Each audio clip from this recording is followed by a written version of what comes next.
Today I'm going to have a look at the TFT screen on a Triumph Tiger 1200 2018 model. So here's the base screen. This is what you might be expected to see. And if you toggle with the toggle switch on the left hand handlebar, you can toggle between screen height adjust, the suspension damping, tire pressure monitors, and that's only if you have them fitted. They don't appear if you don't have the monitors fitted. Screen style, and back to screen height adjust. So while I'm on screen height adjust, you can see the up and down arrow keys here, which means there's something above and below, or you can use the toggle switch to activate something. So in this instance, that's just me adjusting the screen height up or down. But if I go to the damping, you can do this on the fly. I can choose this, and you can see I can push the damping all the way up into sport mode, or down,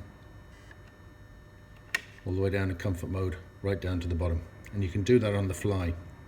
But when you choose a mode, a riding mode, there's a preset level for this. But if you change it in that riding mode, I think this damping stays in that level you just set it at here. So that's something to check actually. So I just push it back up to normal, move along. Tire pressure monitoring, I'm not moving, so the tire pressures aren't displayed. But if I go up there, you can see on the I had on the little arrows here, up and down of the tire pressure indicator. It just means there's another menu above that. So if I go up, there's my kilometers range, consumption and the likes of that. Back to tire pressure. Now my arrows tell me there's more information left and right. So this is where I can change my styles. So this is style 1, style, whoops, passed it. All right, let's go style 3 then. That's my style 3. You can see my fuel gauge has gone to the left. Time, temperature.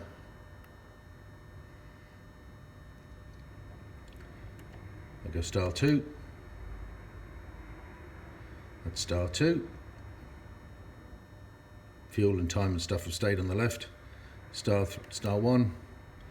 So you can see some things stay the same. So on the left hand side, on those different styles, time and temperature and the likes of that, and fuel stay the same.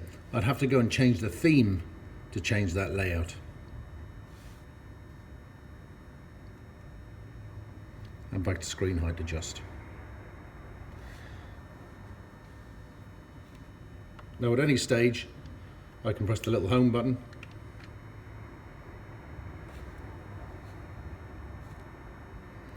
and use the toggle to go to display setup. I choose theme. I'm going to choose theme 2. This is an XCA, so it has more themes. At any stage, I want to go back to the main menu. I just press the home button again. You'll see my themes change quite a bit. So I've got my time and temperature on the top. Fuel gauge is a bit smaller. Speedo on the left, rev on the right. Now if I toggle across now to themes again, or styles, I beg your pardon. Oh, I've gone past 2 again. Style 1, style 3. Bit different again. So if I hit style 2, here we are, style 2. Okay, revs either side. Back to style 1. And again, while I'm in those styles, back through screen height adjust, damping.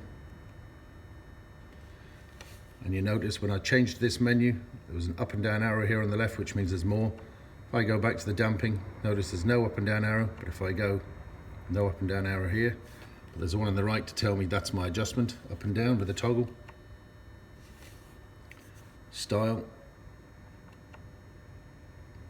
So on the left, I've got my up and down arrows telling me there's more to the menu. So I go up and I go to my tire pressure monitoring and back.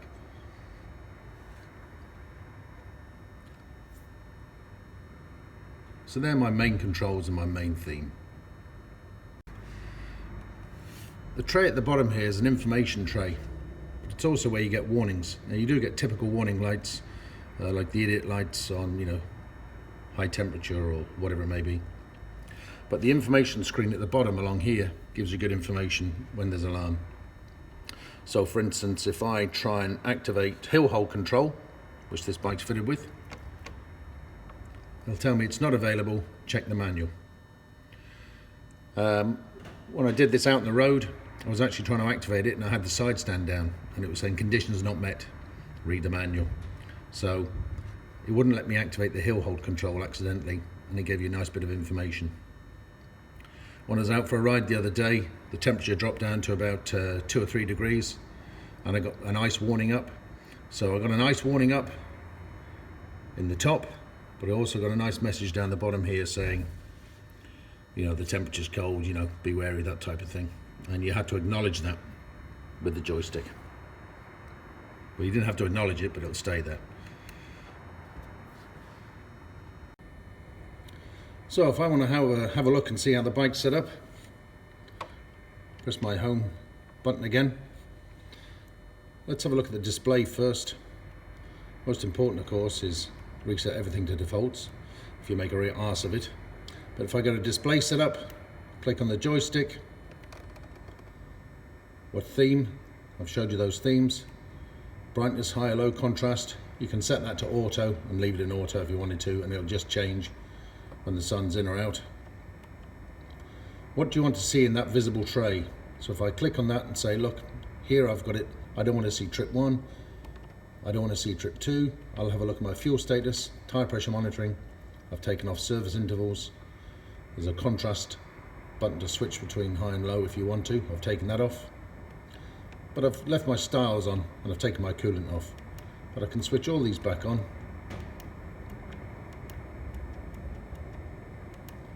But it just means you have more to scroll through. So if some of them aren't important to you, I rarely use trip, for instance, I'd take those off. Fuel status, yeah, you probably keep that on. Tyre pressure, well, if you've paid for it, you might as well have it. Service interval, yeah, you might take that off. You know, that's totally up to you. But that's what's in the visible tray. I scroll left, obviously things like language, obvious things, units, so distance, economy and the likes, so miles per gallon UK, miles per gallon US, kilometres and litres for the rest of the world. I tried changing to miles per gallon in the hope that I'd still have a kilometre speedo, because I live in Ireland, so we use kilometres here, but I like to know miles per gallon, oddly enough. But you can't. When you change it to miles per gallon, you're changing the speedo to miles as well. What temperature? Pretty obvious, degrees C or Fahrenheit. And what you want to see your tyre pressures in if you have tyre pressures fitted, whether you want them in bar, kPa, that's like kilopascals, or PSI, pounds per square inch. Clock, obvious. Date, obvious. Gear shift indicator. This is running in, user defined or disabled. Running in, it changes the rev counter colors. If you have it in running in period, and it's just trying to, you know, warn you, look, don't use maximum revs, or, you know, don't go over these revs, and it changes the rev counter. Once you run in, you can just disable that and just go disabled and go back, and then the rev counter will just work as normal. Now I haven't finished running it in, so I'm going to change that back to running in.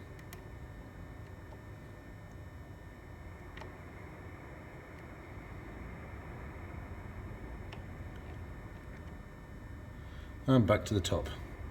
Themes, which I showed you. Whether I want this thing in high or low, you can change the contrast. So this is changing the contrast on the high mode. As you can see, that's dulling it down. And then you can change the contrast on the low mode as well. So there's a high and low contrast which automatically switch, but each of those contrasts you can change the setting on them, the brightness setting anyway. So that's the display setup.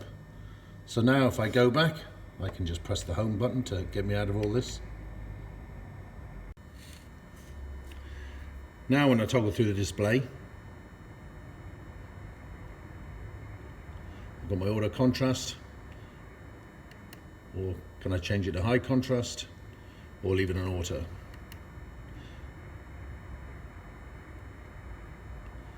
Choose my styles, I've showed you that before. Now I've got my coolant up, cool to hot, screen adjust height, damping. Now I've got my trip 1.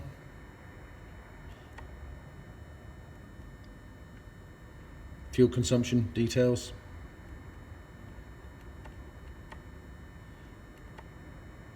When I'm on trip 1, yeah, that's funny, I don't see trip 2. So maybe I didn't switch that on.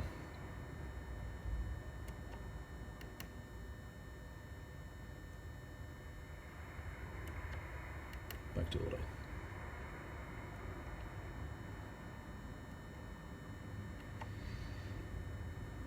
So if I look at style 1, or style 2 I should say, then change the contrast. Here's my contrast. So essentially it's just setting the background black or white on the contrast, and it does that for each of the 3 screens.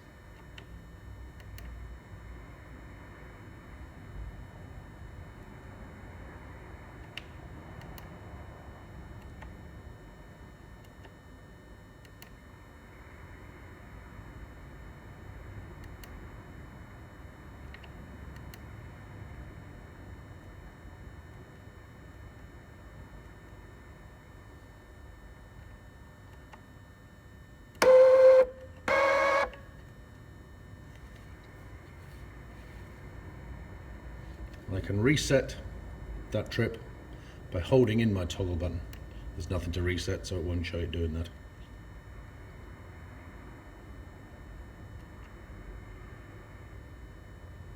Distance to service. Remember I activated that in the setup, so that shows up now. I'm back to my tire pressure monitoring. Notice the fuel gauge in this theme is tiny on the bottom. It's not the big one down the side.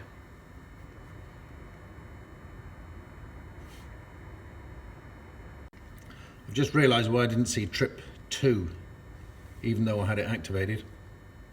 If I go to the menu again,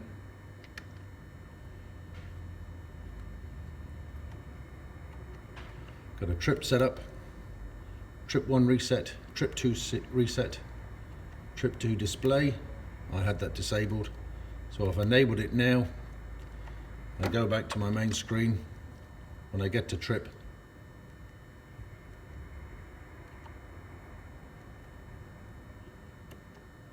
there's my trip 2 now. Trip 2, trip 1, just toggling up and down with the buttons. And back to fuel.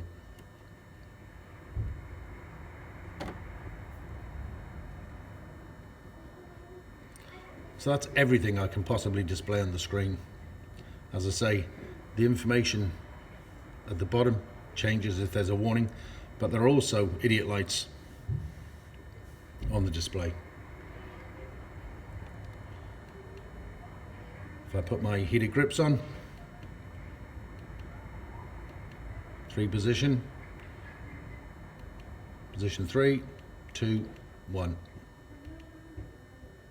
A little bit hard to put on with gloves. It's a tiny button, but you can't have it always. Everyone's complaining about that big mad button on the left-hand handlebar before. It's all right, really. It's not like you're switching this thing on and off all the time. Same with the heated seats. It's a button on the left-hand switch gear now. First press puts it on maximum. Next press. So position 2 is maximum. Position 1, low, and then off. Once you knock them off, they soon disappear off the display.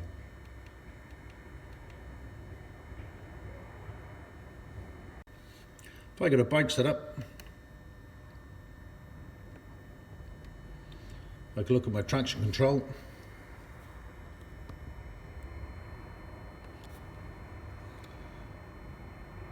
TSAS suspension.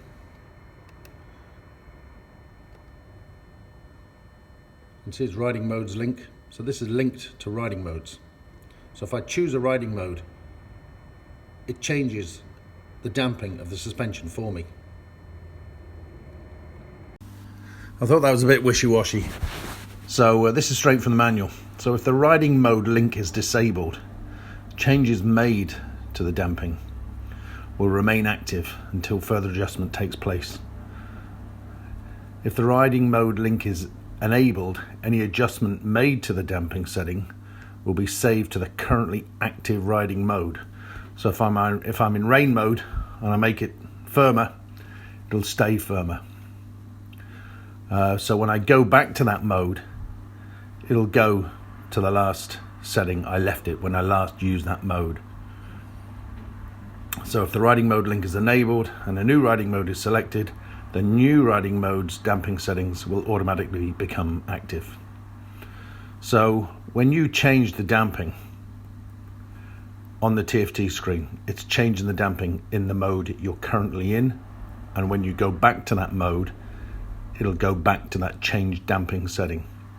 That's assuming you have the link active.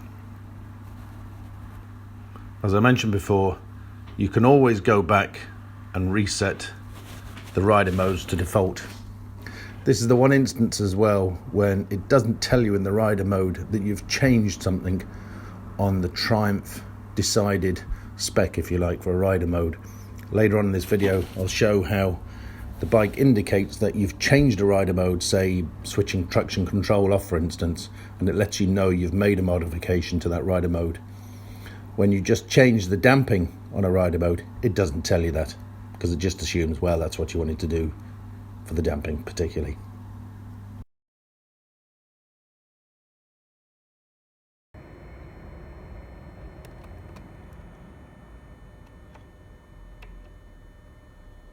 Shift assist,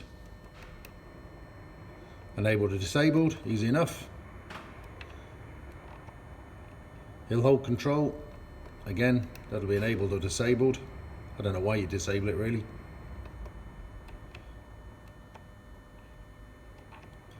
Indicators. Okay, self-cancelling indicators.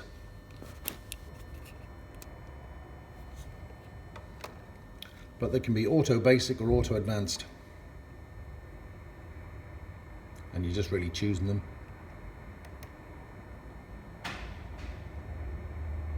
They have two functions. They can self-cancel as normal, which I think is the auto basic, but the auto advanced, you can also have them just as an indicator. So if you flip it just lightly, the switch, it's a bit like a car, it'll say flash 3 times, like you might use for changing lanes.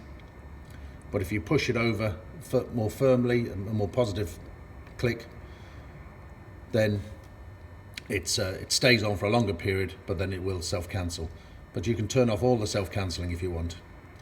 And similarly, you can go down and turn off the ABS and turn off the traction control, but I'm not too sure why you would do that. But yeah, there might be a reason.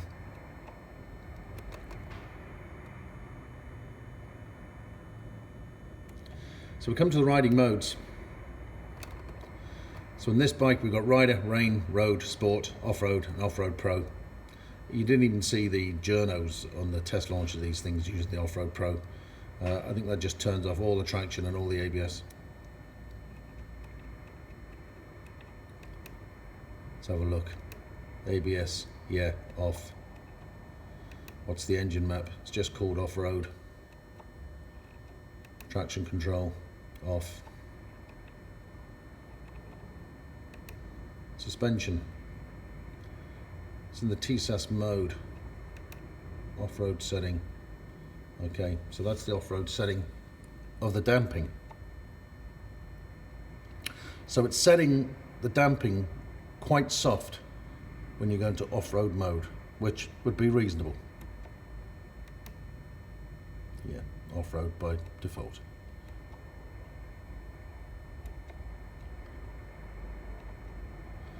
So when you go the regular punter off-road, ABS is set to off-road, so there's ABS on it, but not the same as road. It's using the off-road engine map, which I have to assume is much less horsepower. Traction control is in off-road mode, so there is traction control, but less intrusive. Suspension is in an off-road setting, and it's set fairly soft. Well, actually, no, it's set to normal. Yeah, it's kind of a bit of a logarithm. Well, it's a bit of a logarithmic scale. That maybe looks kind of on the soft side if you compared it to if it was a linear meter. But you can change all of this. But if you make an arse of it, just reset to defaults.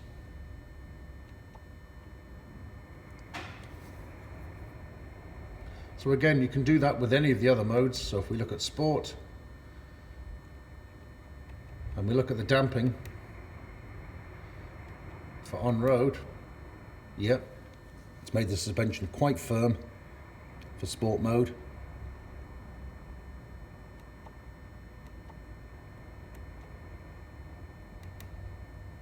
Traction control is set for sport mode, which probably means maximum. Yeah, just a clarification there. You can't choose any traction mode you like for any riding modes. So for instance here in sport mode, it'll only let you choose sport or road for your traction control settings. So you haven't got carte blanche for your traction control settings in any mode. You know, it's kind of trying to make you make at least some sort of appropriate choices for the mode you're in. So for instance, if you're in rain, it's expecting to have a decent amount of traction control and not let you turn traction control completely off within that mode in rain mode, because you're going to forget and it's going to catch it out.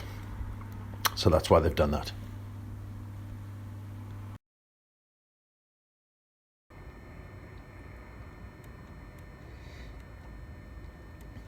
And so on. And I go through, if I say go to rain mode, the map will be rain. You don't really know what that is. Perhaps I have to read the manual, but it's obviously going to be cut back in riding power. In fact, I've ridden this in rain mode quite a few times, and it's nice and soft actually. Nice and soft. It gives you a bit of extra confidence when the roads are greasy or damp. I've actually used the rain mode when it's not been raining, just on greasy back roads. Let's see what they set up the suspension in rain mode. It's fairly soft if I remember rightly.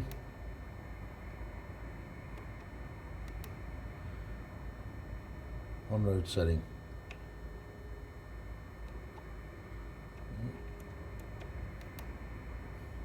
Okay, so it's in semi-active suspension auto mode. On-road setting. It must be, oh yeah, I'm a bit far away. Or a bit too close, I should say. It's set right down for comfort.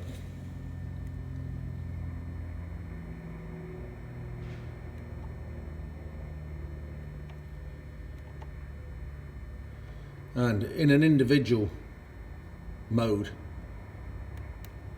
you can reset everything to defaults. So you can change the engine maps, the suspension, the ABS within each of the modes to suit yourself.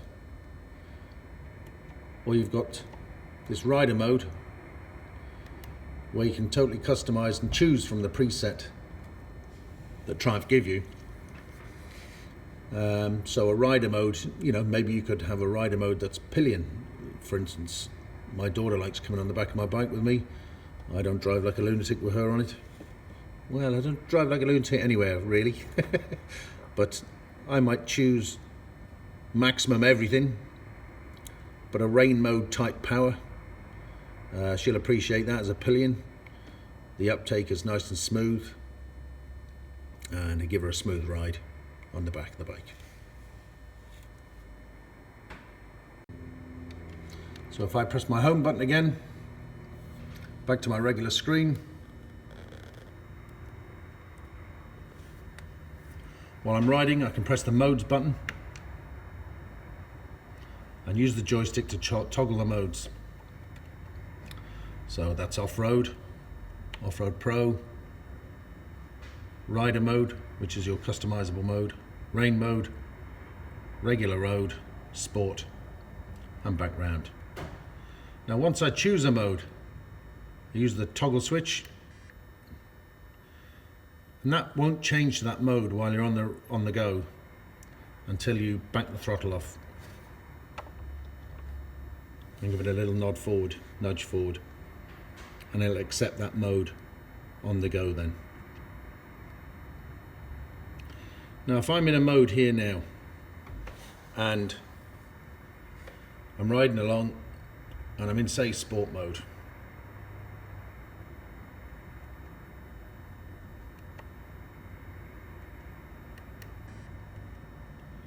once I've selected my mode, I'm back to my normal screen. But let's say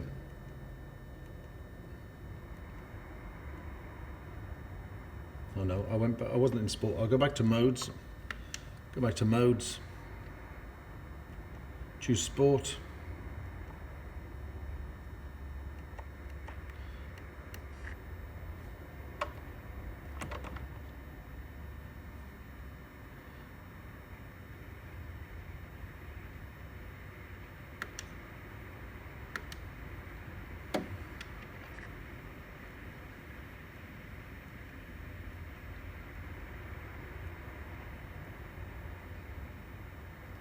Yeah, chose sport mode, and as we saw in our profile on one of the earlier screens, sport mode sets the damping up quite firm. You can go one stage further if you want. But now I'm in sport mode. If I decide that I like that engine map and whatever traction control and ABS I have, I can still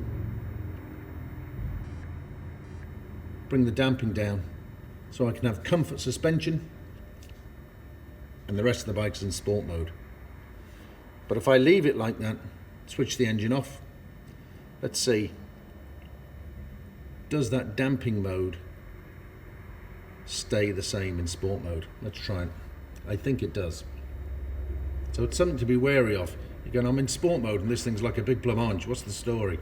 It's because while you were in sport mode, you changed the damping. But let's see for sure.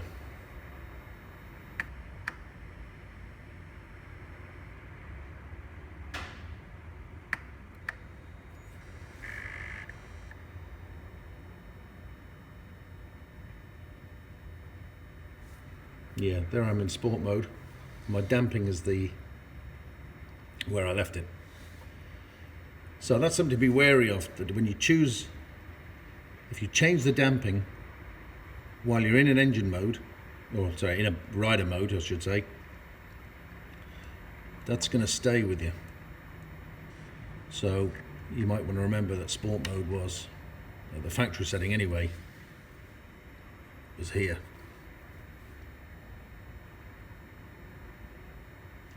If in any doubt, you can always go to the menu again,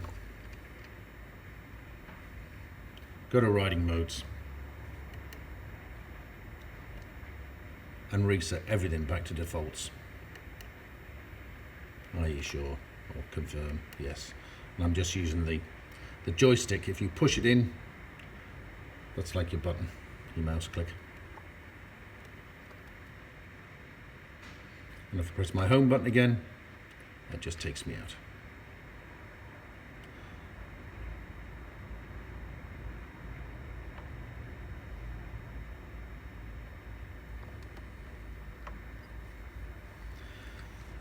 This up here will indicate what engine mode I'm in. It's not indicating at the moment because the engine's not started. I'll have a look at that in a second. Now I have the ignition on. You can see up here, there's my mode. Show my mode button. If I go to engine modes, try and change that to rain, press the select on the joystick. It knows I'm not moving, so it's accepted that immediately. If I was riding on the road, it'd look for me to wind the throttle right back and push it forward, and then it'll take the mode. But because I'm stationary, it's taken the mode immediately. Again, anytime I can hit the mode button, sport mode, click of the joystick, that's changed in my display. It's firmed the damping up all the way nearly to the top. You can see there now I've got my gear shift indicator.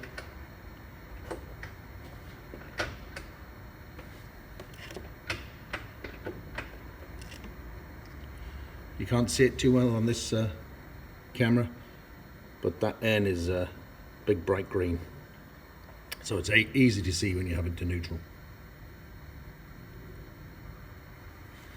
So again, anytime I want to change my mode, joystick, press my button, my mode changes at the top, and you'll see my damping has changed to the damping setting for that mode, which you can, as I say, you can modify that, so you can modify the damping setting for any mode. So it gives you that amount of flexibility to do that.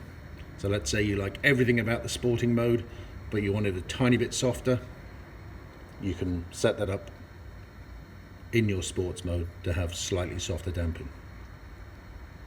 My rider mode that I'm going to customize, as I say, I'm going to make that a pillion mode. Seems like a reasonable idea.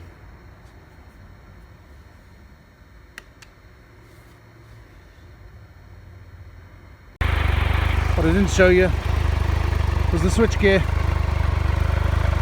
So that's the daytime riding lights, and they're indicated on the dash so. And while you have the daytime riding lights on, this front switch here acts as a flasher, just a main beam flasher.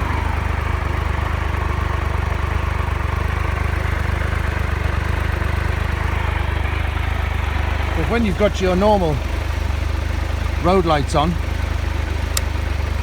switch in that position, the daytime running light gets dimmed and the main dip headlights come on. So now, when I hit this switch, it's actually a toggle button. It's a toggle for the main beam. So you have to toggle it again to switch the main beam off.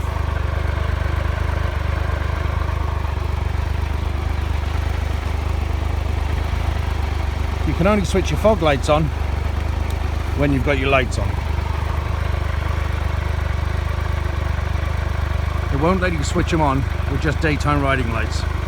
So if I switch now to daytime riding lights, right down here, my fogs go off, my daytime riding lights back. So it's one or other.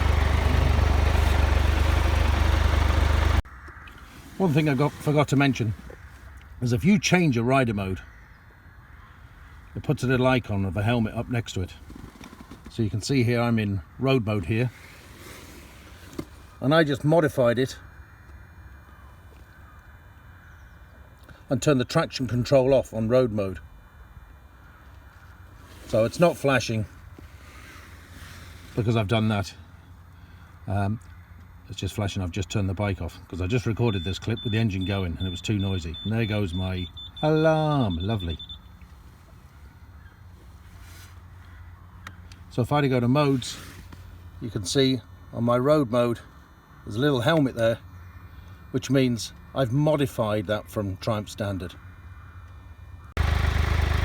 I'll do a review on the bike, what I think of it. Well, I think it's brilliant, of course. But when I've got a few more miles under my belt, it's too early to give it a complete review. But there's so many nice things I'm finding out about this bike that just make it so much easier to ride.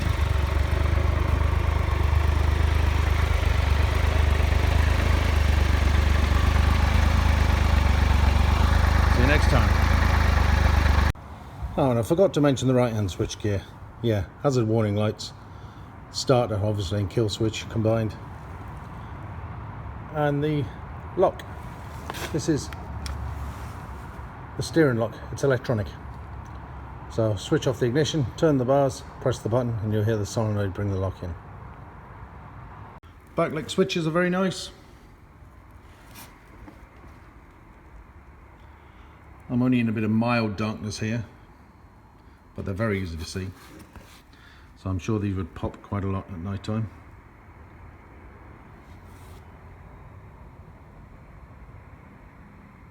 Nice touch. Not entirely necessary, but they are a nice touch.